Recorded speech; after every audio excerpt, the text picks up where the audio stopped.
Good evening, everybody. This is Robin with another edition of Horror Pop After Midnight, and my guest star filmmakers Sean, Buzz, and Mary. How's it going, guys?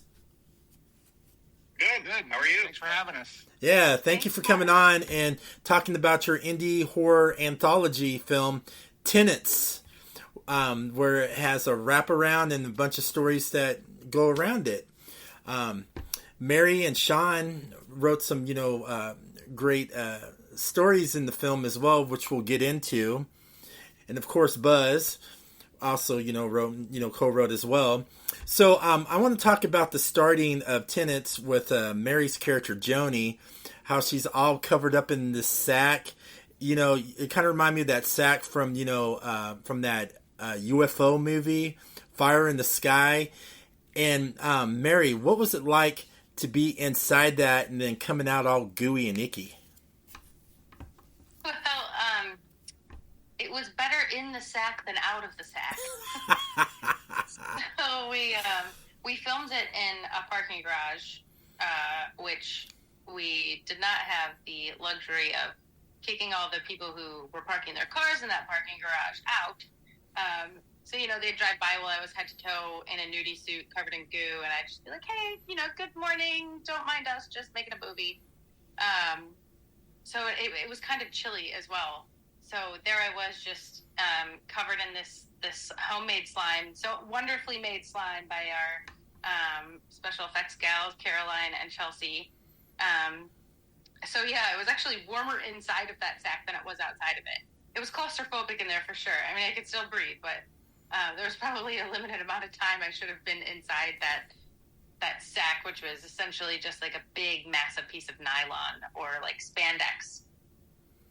It's also funny that you mentioned Fire in the Sky, because that was the exact directive I gave to the special effects artists, Chelsea and Caroline. I said I wanted to feel like or look like when he comes out of the sack in Fire in the Sky when he's abducted, because it's the most terrifying sequence in that whole movie and one of the scariest sequences in film history. So I thought that would be a good jumping off point. And I know it scares the shit out of Mary, and, 100%.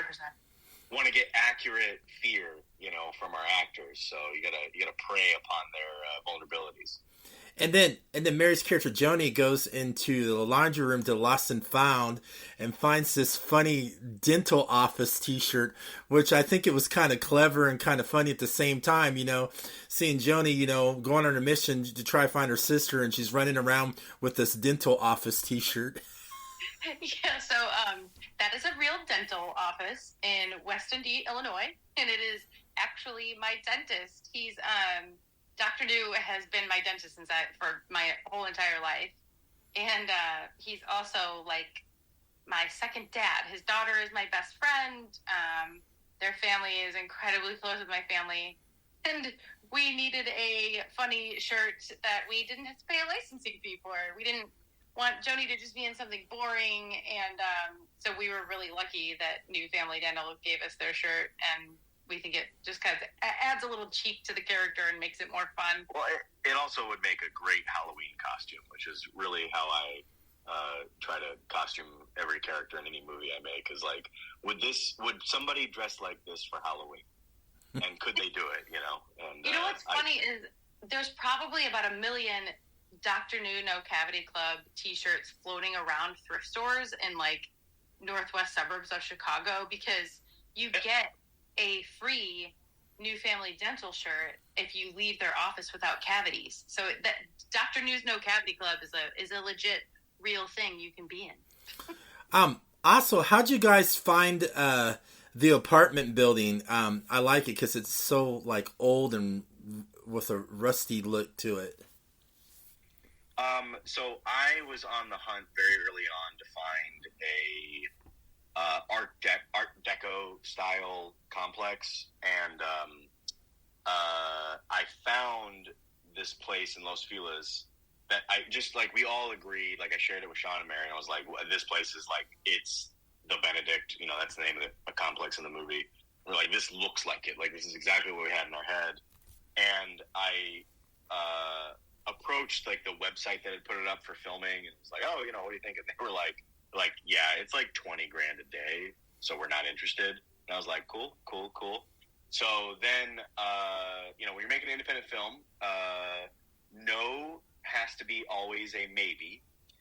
So I drove down personally to the complex, found a number for like the owner, like it was like on like it was like a building manager, kind of like form like outside the door, and I called that, left a message just explaining who I was and what we wanted to do, and the owner Cameron called me back, and he was like, "What are you trying to do?" And I'm like, "Look, it's a low budget movie. There's only going to be like 6 of us, and we're going to be there for 3 days. This is what we need.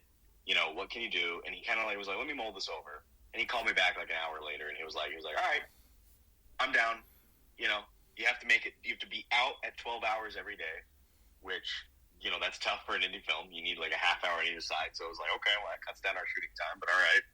And he'll do it. He did it for a drastically smaller rate than $20K a day, and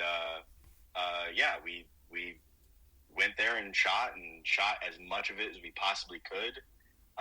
We really tried to. We warned everyone on the floor when we would have days where Mary would be screaming things. I think Sean's calf started to look like Beckham, going up and down the stairs.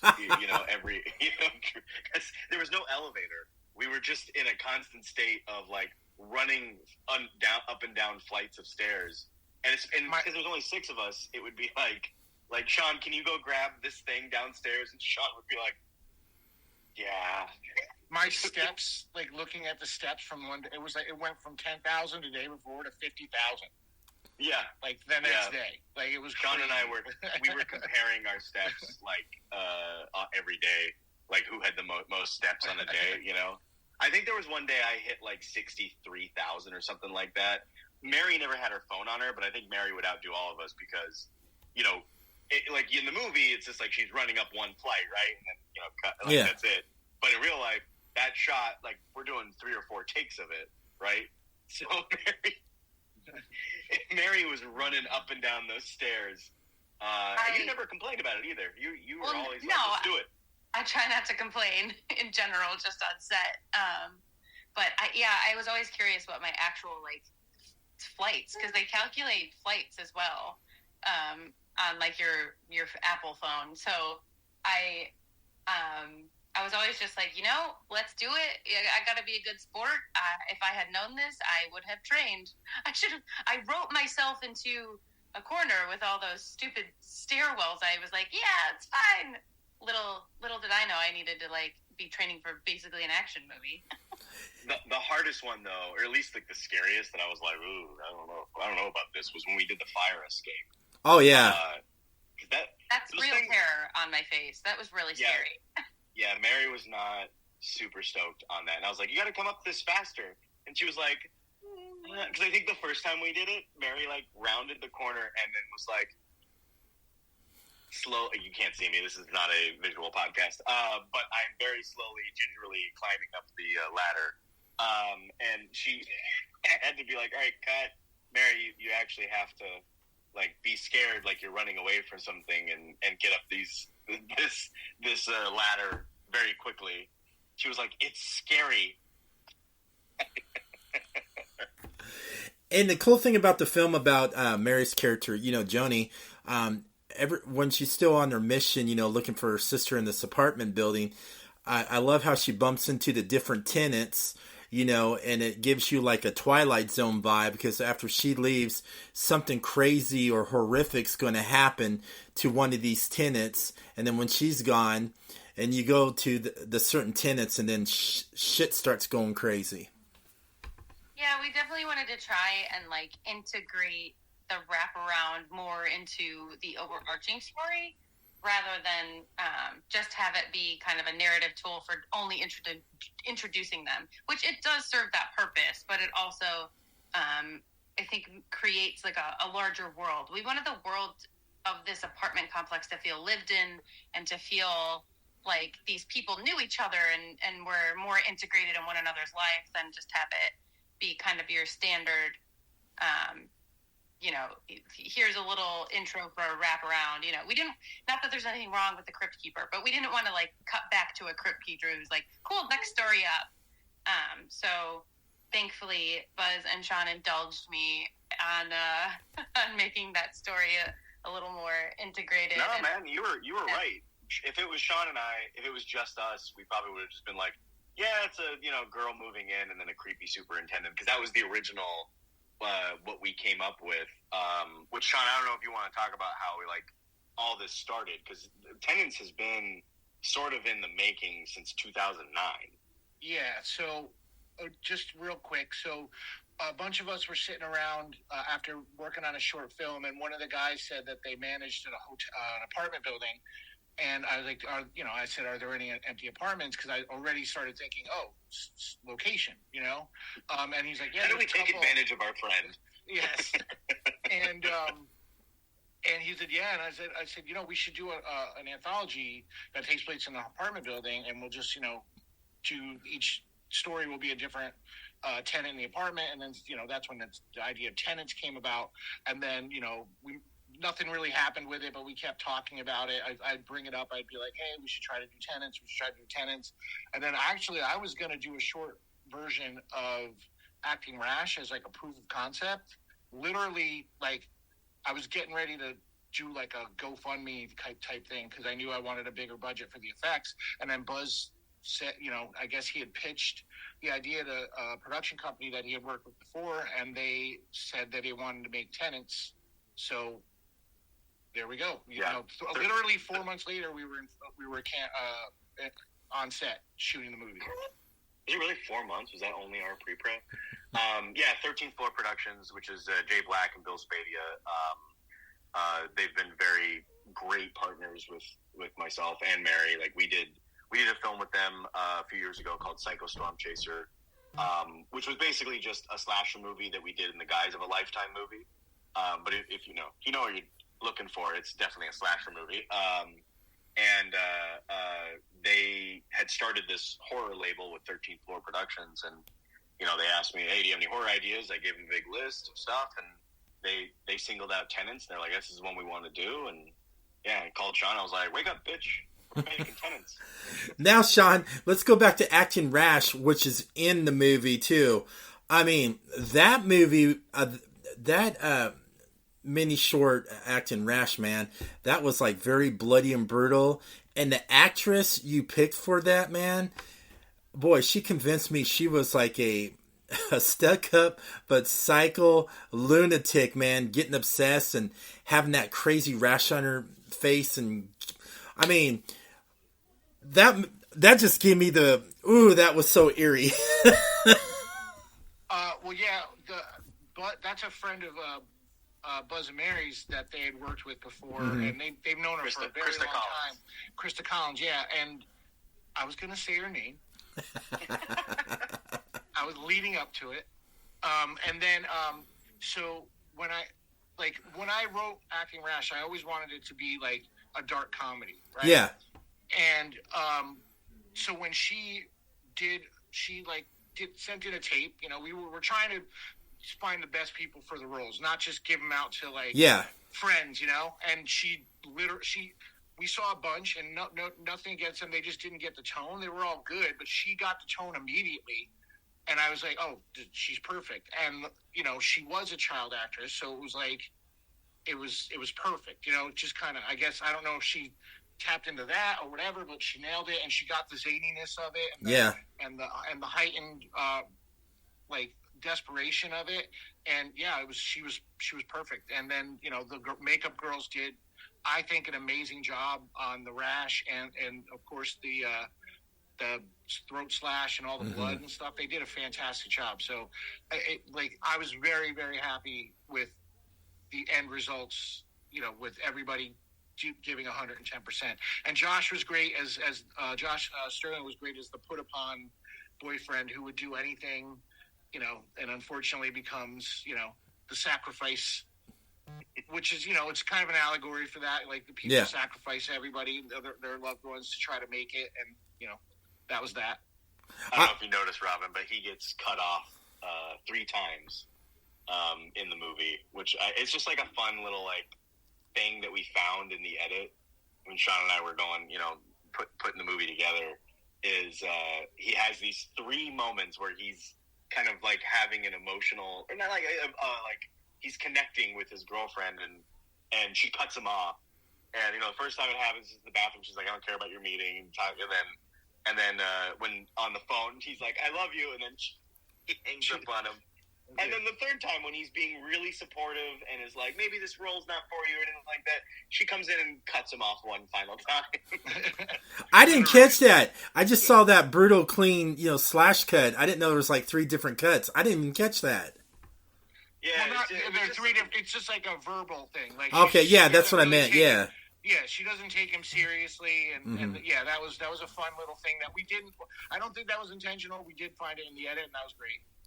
Yeah, in casting Krista, there was a very small handful of roles that we didn't have someone for already because, in development we were all kind of like, well, this can be this person. Like, it was pretty early on where Clark Wolf and Fina Sanchez were like, this is Belinda and Gracie. And, Mary and I just kind of had them in mind for Need Anything. And, it was Tara, I think, from the word go for Laundry Day. And Catherine was always going to be, Mary's sister, Emily.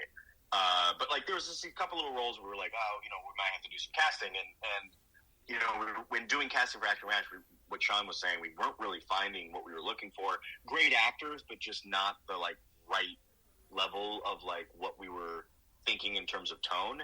And Mary and I were like sitting on the patio, just like thinking like out loud, was like, who could do it? And I remember just like it suddenly just the light bulb went off and I went, Krista Collins. Krista. And Mary was like, holy shit. I think I was like, oh my God, Buzz, you're a genius. This is going to be perfect. We can't wait for Sean to see her. Yeah. Well, the funny thing is, so I had seen her on tape. I seen her in another short that they did, and even in the brief moment she's on there was something. And then she's in the end of Psycho Storm Chaser as well. And I remember those 2, and I was like, oh wait, and it started materializing in my head. But I was like, let's do the process. And then she nailed the tape was perfect. It was perfect. Oh, she did a good job. I mean, she nailed it. Now, let's talk about the next story in the film, The Photographer, which I really enjoyed with the creepy superintendent. It gave me a noir slasher Hitchcocking type of story, especially the bathroom scene. I love it how it was like just plain white, and then all of a sudden you get like the little bit of blood, and then when you go into the film developing room, I love it where it's all red because something evil and blood and death's going to happen. It really kept me on the edge of my seat, and also I loved the makeup work on the dead person. Yeah, so when we were kicking around ideas, that was one of them, and I said, what about like a stalker who kills somebody and they haunt them? And then I did a first draft. Mary took a pass at it and gave, like, because I was really focusing on the bones and the horror of it all. Mm-hmm. And then Mary, Mary and I have co-written scripts in the past on short films, and she's really good at bringing out like the emotion of a character and stuff. Like where I'm more focused on like the horror aspect of it, and she really gets the characters of it, and she brought that to this one with them in the dark room and the different perspectives, what Leonard thinks he saw, which is what actually happened.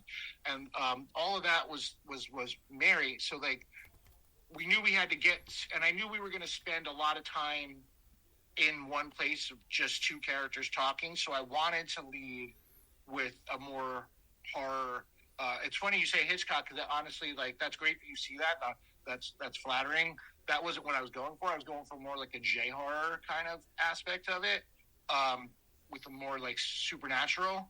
But yeah, so like that whole build up, and the funny thing is, a lot of those locations, that like the bathroom is a completely different apartment than the hallway that supposedly leads to the bathroom. Oh, wow. So it's yes. So we had gotten an apartment in Koreatown for the bathroom that we used for both bathrooms, the Leonard's bathroom and then Catherine's bathroom that he eventually washes her and takes a photo of. And the hallway is our DP's apartment, and the dark room is his living room that was converted by our really incredible production designer, Allura Johnson, who took a living space that had a TV, a computer, like I think a band equipment was in there, if I'm not mistaken, and like a couch and everything. And she took everything out and literally brought in photo, like, development stuff, and like the racks, we put together the racks, we hung the ropes so we can hang the photos. Like she did, like it was crazy how well she converted that space. And then just adding the red light, you know, for development, just kind of added to that atmosphere that we were going for in that space. She's like an actual wizard, I think, maybe. Like Allura Johnson. She's a secret weapon that I've known her for years, and she started as a props master on a movie that Mary's in that I produced called Psycho Granny, and her and I have just always got along really well. And I asked her to be the production designer on Psycho Storm Chaser, and she was a one-man band and just absolutely crushed it. And so when we were doing Tenants, I was like, you know you're doing this. Like you have to do this. And she was like there was two things she was most excited about doing. It was one, it was the dark room, and two, it was the hoarder apartment. Those are the two. Oh yeah, the hoarder apartment was fun. Yeah, that was all Laura.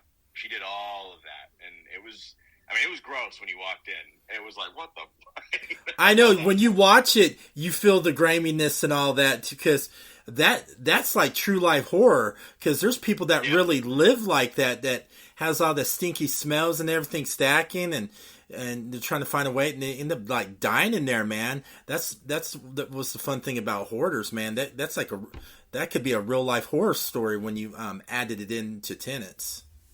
Yeah, no, that was kind of the goal. And same thing with like photograph too. With Mary and Sean, they really created something that, like, it is possible to have a neighbor like that, and that to me was like a really interesting fear to tap into. And something I think that, like, I'm so happy about and so proud of is you know, Sean originally had Leonard stabbing Catherine. Yeah. And it was going to be a lot bloodier. And I kind of was just like, listen, I think the audience, like, because of the way this guy is and the fact that he's obsessed with her and all this, like, it's so much more personal to do a strangulation. And I was like, you should just do a in real time strangulation. And I guarantee you people will really respond to that. It'll really freak them out. And, you know, to Sean's credit, he was like, okay, I think that could work. I think we can make that work. And also to Sean's credit is that if he then was editing me, because I'd be like, make it go longer. It should be 5 minutes long of strangling. And Sean was like, no, we need, like, it needs to be a little less than that. Yeah. No, well, I mean, the reality is that supposedly it takes that long to actually strangle someone, and that's a cool idea. Like, oh, what if we actually did a real time strangulation? I'm like, I don't really want to, like, I feel like, you know, as dark as we get in this film, I don't want to go that dark. You know, like, we can get there, and plus I didn't want to put Miranda. She was a trooper, a really good actress that I've worked with before, and she was game for that strangulation, but to do it for, like, in real time, I was like, I don't know about that. I just want to shout out Miranda also. I mean, she was in a unique position. She essentially played 3 different characters in one piece, in one segment. It's just really impressive. She had such impressive work with her body and her voice, and how she really, I think, did an excellent job of maintaining that continuity that's really tough. And, you know, you and Sean and Miranda have like you said, they have history, and they always do really great work together. So it was really cool to see them take that work they've done in other formats and put it, like, together in a feature length project. Now let's talk about Go ahead. Sorry. I was going to say also, like, Doug Vermeeren, who plays Leonard. Sean and him both did such a good job of making him this kind of like hapless sort of guy who's very disarming in the first half of the movie. Yeah. Just kind of like a whatever. And then there, like to this day, like when I watch the movie, there's shots that Sean got with Doug that are so fucking sinister. Like, he's really terrifying when he's hanging that photo up. Oh, yeah, it is. You get that feel. I haven't got the feel. It got like right under my skin when he was holding that photo. Yeah. I was like, well, it's true what they say too. They always say you have to cast a nice girl to play a mean girl, and that's so true of Doug. He's the nicest guy. Yeah. Well, it's funny because one of the things, like going back to like the original concept, we did have an idea. Like it wasn't fleshed out in any way, shape, or form. Mm-hmm. But I did want to have like like I had introduced a super character in Acting Rash way back in 2009. And I said we should have him show up in other people's segments and have his own segment. That was something that we brought over, and then like with being on set, like thankfully I got to shoot the photograph towards the end of the shoot. Yeah. So I could see what Buzz was doing with him when he pops up in the Hoarder. And then for Acting Rash, how he was, and I was like, okay, so when we've seen him a couple of times, and then when we see him again, when Mary runs into him in the hallway, there's clearly something off, right? Mm-hmm. And then so I wanted to like kind of have that through line with the photograph. When you first see him in the photograph, then there's really something like he's sinister about him, where you're like, oh, this isn't what the same guy, but it is, and then as it unravels, you find out like why. Yeah, it's a great onion peel. I think so too. Yeah. When I was seeing them in the film, the Supra, it's like, oh, this is one of these crazy, like weird out, supers, with this fake attitude, a little fake smile. I was like, I wonder what's going to go on. And then, like you guys said, you see him in certain scenes in the movie, and then I kept on adding. I go, there has to be like something sinister about this guy. They're going to have to show, who he really is, and then boom, the photographer, and then you're like, wow, because that could really happen in real life. Me, you, Sean, and Mary, we could be walking down the street or anywhere, bumping into somebody we know, our neighbor, and you wouldn't even know if they were a serial killer or not. Yeah, that was kind of the intention. Yeah. Yeah. Now, Mary, your character kept on running up a lot of stairs. I mean, you probably got a good exercise workout out of that, didn't you? Yeah, I stupidly wrote that in for myself to climb that many flights of stairs, and didn't think before going into the movie that you should probably, do some training for the amount of stairs you're going to have to be climbing. I suppose I should grant myself grace. We all wore a lot of hats, but it was we were all carrying a lot of equipment up and down stairs and running. But I bet Sean got a good workout too. No, I did. I think we talked about it. Was it like I got like 50,000 steps? It was crazy. Yeah, it was. Sean and I would compare our steps, every day. Like, how many did you get? And I'm like, I got 60 flights of stairs yesterday.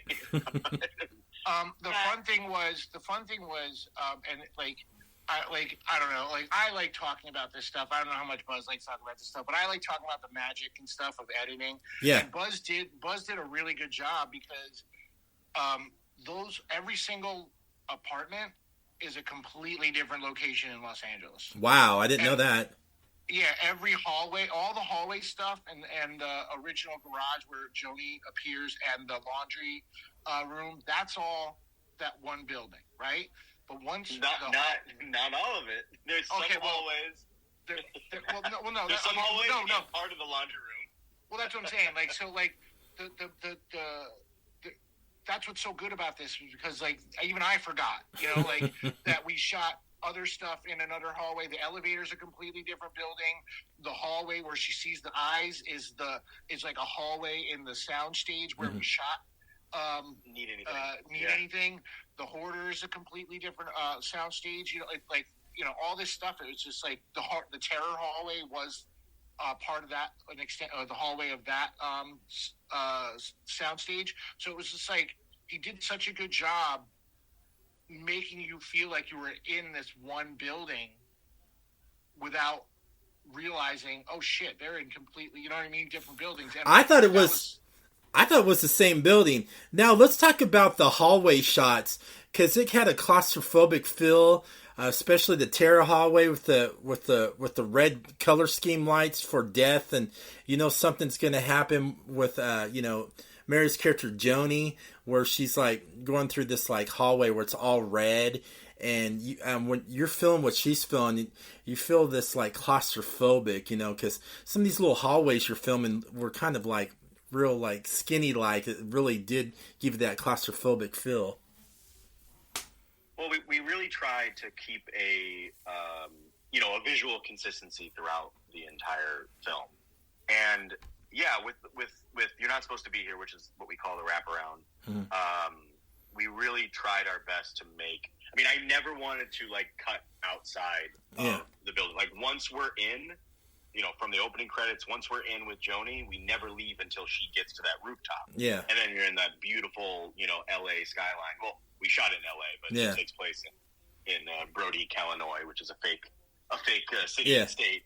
But the whole idea was to just constantly keep Joni sort of and the audience a little off kilter, so that they were slightly unbalanced, because dimensions are folding in on themselves. Oh yeah, you can tell it because everywhere she went, there's always a consequence going through like dimensions and stuff. Because like her character, it's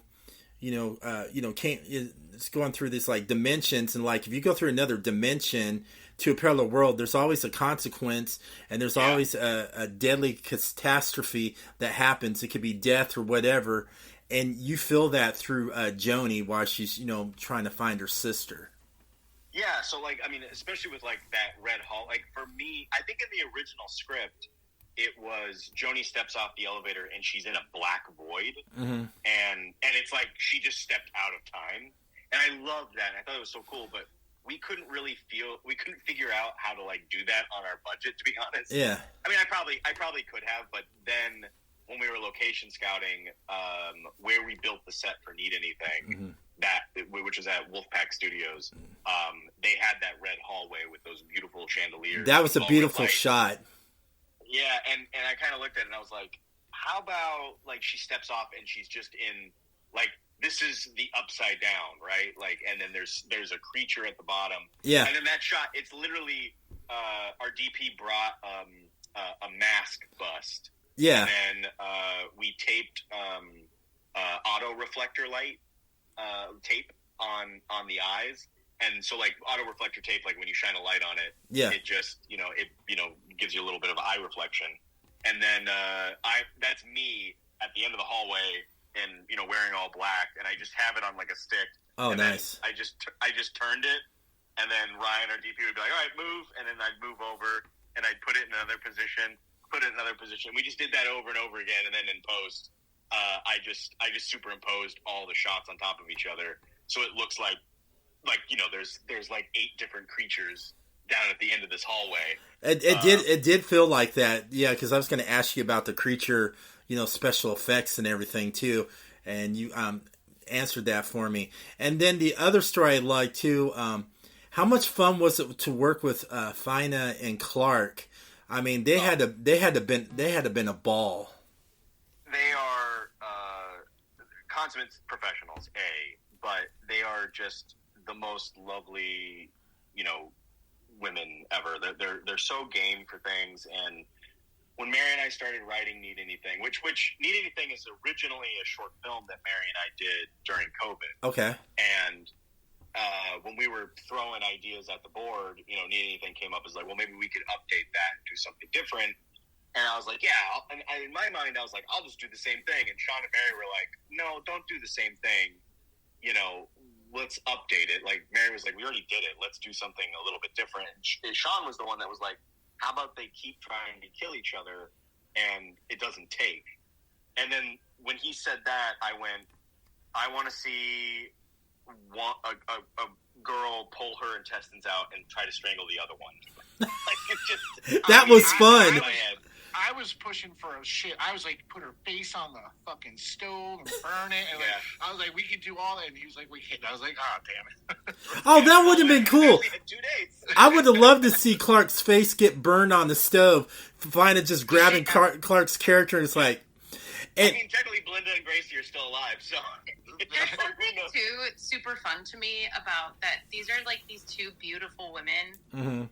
I mean, just so appealing, so lovely, so beautiful on camera, that then just end up so foul and disgusting. Yeah, they just... And God bless them for just being like, yeah, mess me up, make me ugly. Like, a lot of actresses might not have been okay with being that, repulsive by the end of it, but they were down for it.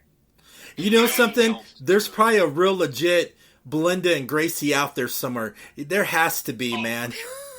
Oh, I think we've all lived that roommate trauma. There's certain... I have not. Yeah, I have.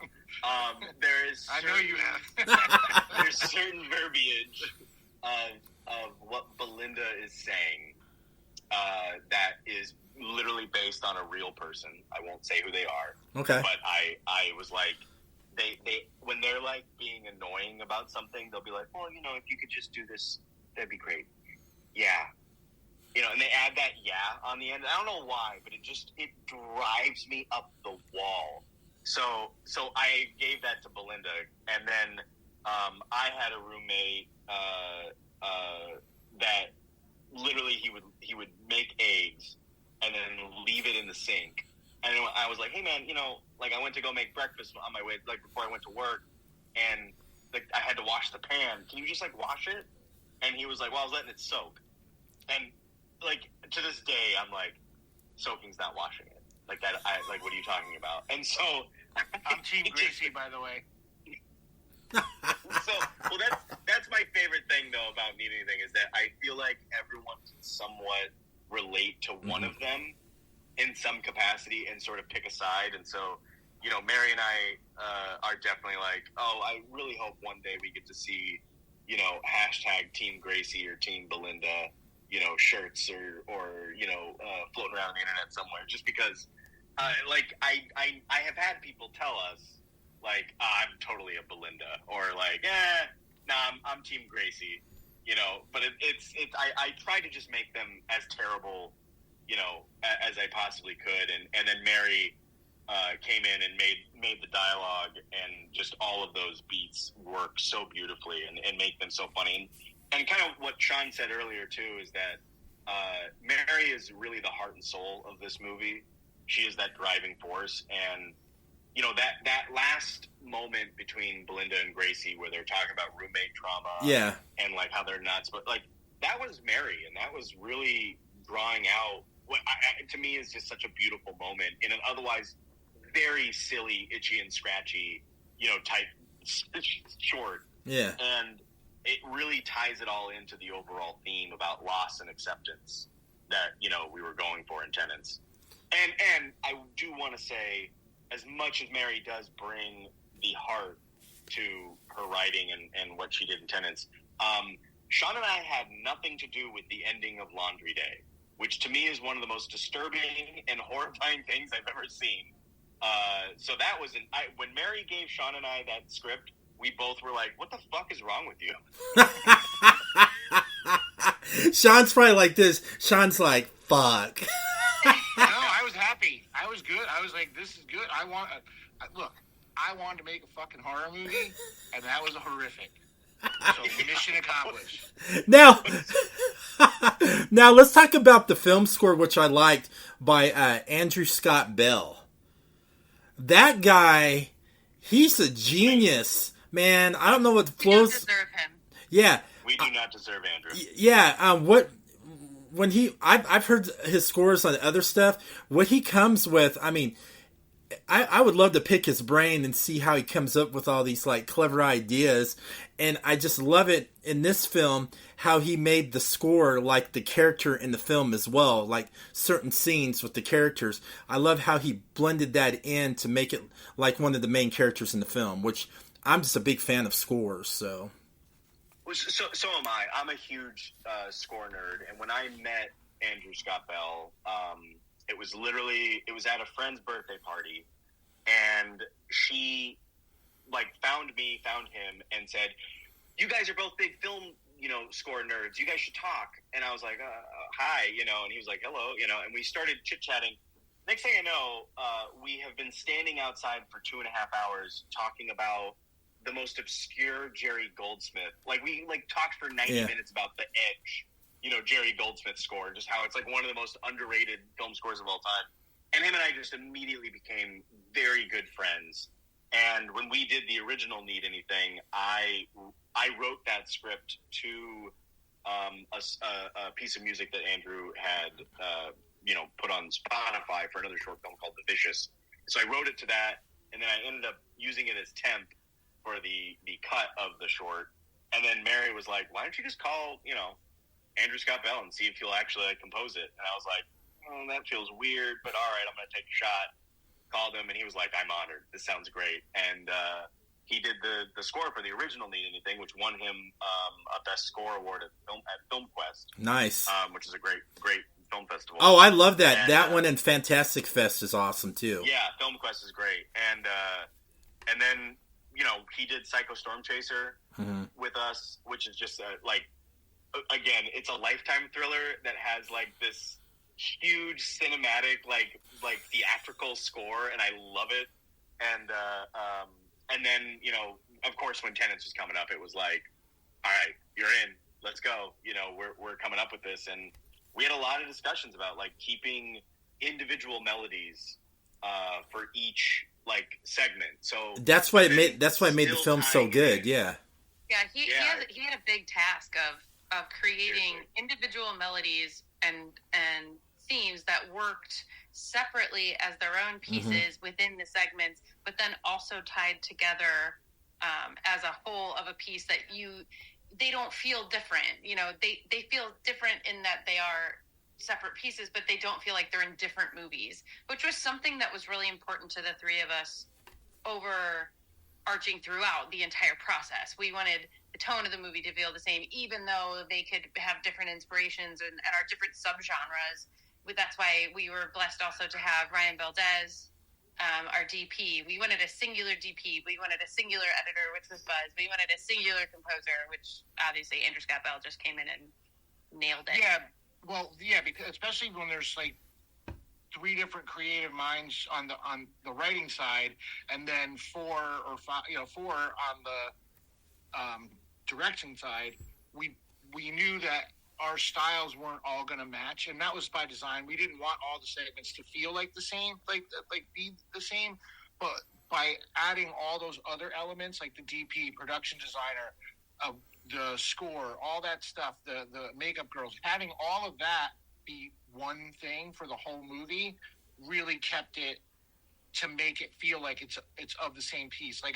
I've never watched it once and felt like anything felt out of place, even on the early edits or the final piece.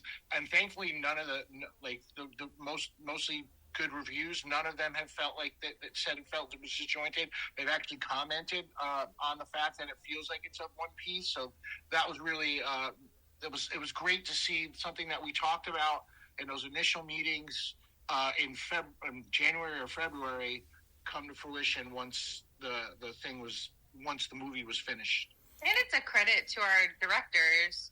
I mean, all of you guys did such a great job of letting your own voice come through, but still letting the material star as well. Nobody was like, "I'm going to do this really weird thing because I can, and I'm a smug director."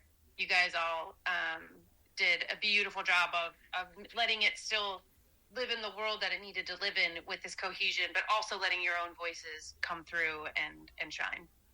I was satisfied with the ending for Joni, but it was also kind of sad because you kind of feel the sacrifice, the vulnerability, and the consequence of whatever you do in life. There's always a consequence and always a sacrifice. And Mary, I just love how you just poured your whole heart and soul towards the ending of the film. I mean, I really felt that. So I just wanted to say that. Thank you. That really means a lot. Yeah, it was there's this scene in the show Community where John Goodman talking about this emotional things he brings up Community. Yeah, well, you'll see what I'm about. He says, "I'm going to turn around and you'll see a ponytail. Ignore it. I'm going through some things."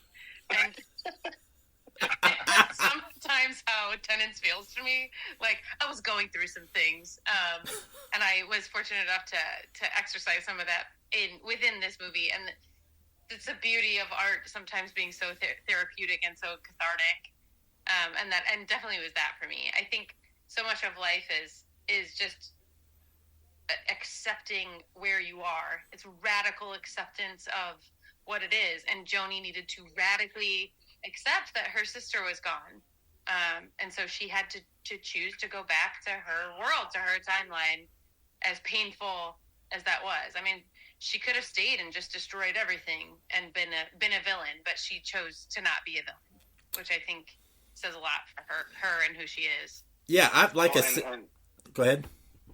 I think it also speaks, I think, on a really relatable level of, like, I don't think there's a single one of us that wouldn't, if given the opportunity, wouldn't do what Joni did for the chance or opportunity to have that last conversation with someone we lost. And while we know the consequences of what Joni did, and she, Lily was destroying the world, or at least that world, Joni says it out loud. Like, I'm not going back. I don't care. I don't care what I've done. Like, I just want to be with my sister. And, to Mary's credit, she wrote a character that is deeply layered in a way that, like, you can go, that's not good, but I totally get it. And then you also can celebrate her when she makes the right choice. Granted, maybe it doesn't go so well because apparently her sister is also not doesn't care about what you do to traveling through dimensions. But I think for the most part, that's something that is, to me, that like everyone can kind of connect to that. Like, I know me. I mean, Mary, Sean, and I have all lost people at far too young of an age. Sean lost his father 27, and Mary lost her mom shortly before Tenants came out, and I lost my best friend from high school, from childhood, really, not just high school. I lost him in 2019, and like we all kind of have that sort of like that feeling of losing somebody like that, and what you have to go through to process it. And like Mary said, there is a level of radical acceptance you have to do in order to get through it. And to repeat what Mary said, we're all going through a little bit. I think everybody is. One thing I wanted to say though, all of the segments, some people pick up on it, some don't. And that's fine. But there is a through line that we like about all the characters have lost something, right? They lost their youth, they lost their wife, they lost the baby, or their life didn't turn out exactly the way they thought it would. And I like that through line carries through to all of them. And whether it was like, I'll be honest with you, it wasn't something conscious that I was thinking of, but it like kind of morphed into that.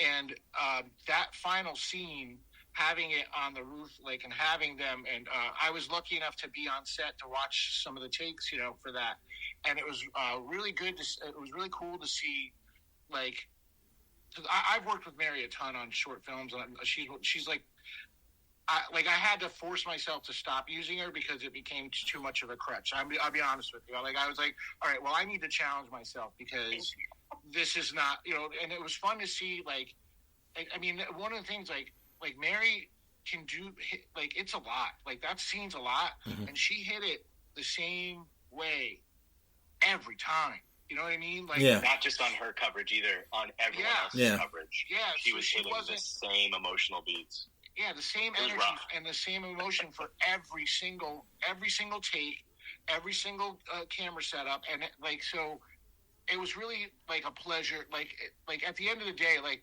one of the things I'm most proud of this movie, more than anything, is that of the performances we've gotten them, and there's really, really good acting in this movie, and like, that's something like no disrespect to anybody else. I understand how it is to make movies and stuff like that. We lucked out for the money that we had to get actors this.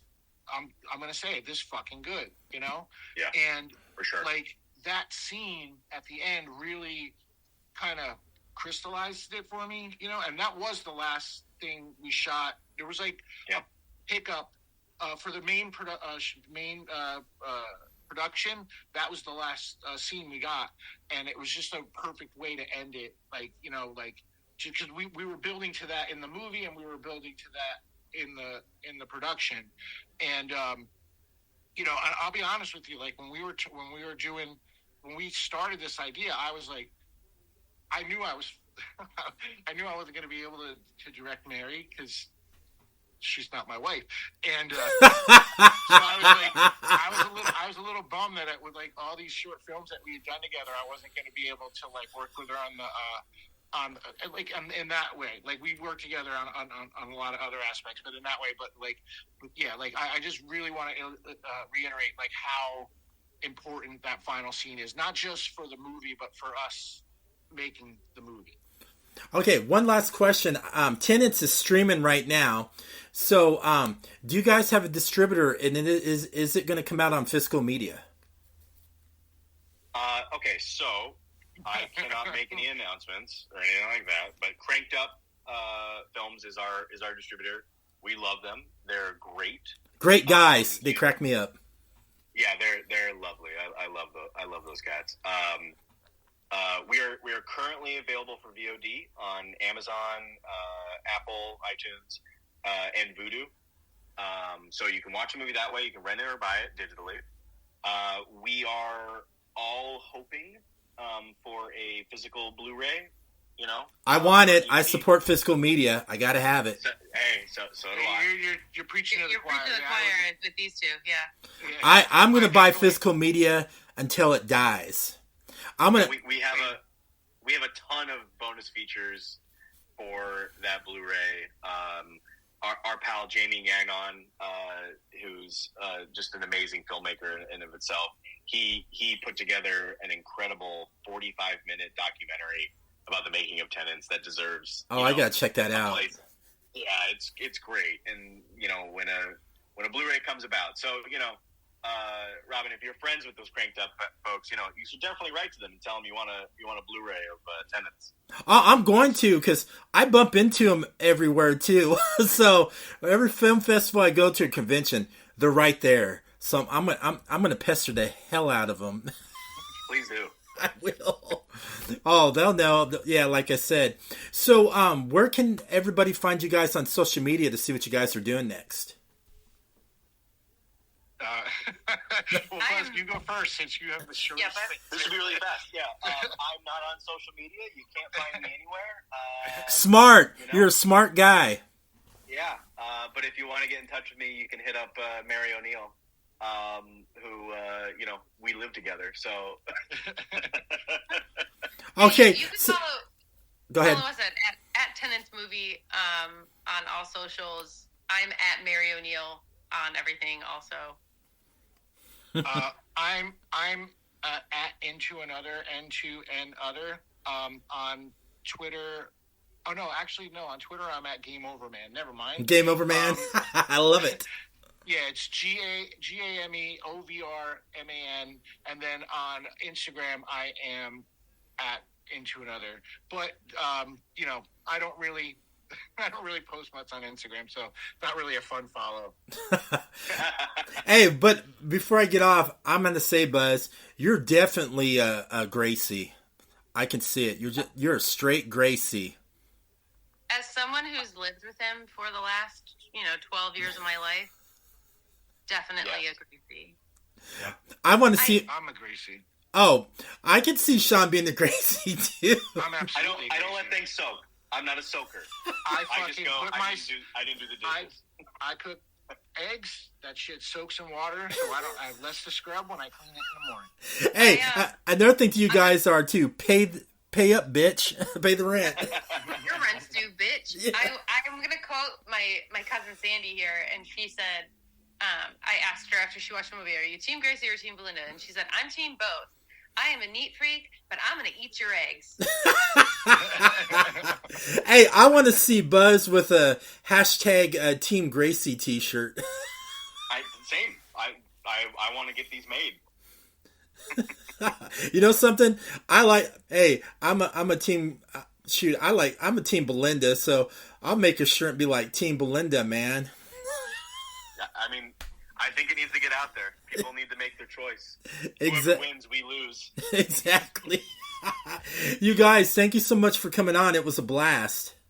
No, thank you so much for having us. And I'm really glad you enjoyed the movie. Oh, I did. Thank you so much for taking the time. Hey, I support indie horror filmmakers and indie filmmakers. If there's like a movie I like out there, I will support the fuck out of it, and have you guys on the podcast. That's just how I am. I just love indie films because that's where the heart and soul starts before it goes all the way up to the big show. So that's just my opinion. So very true. Thank you. All right, everybody have a great evening.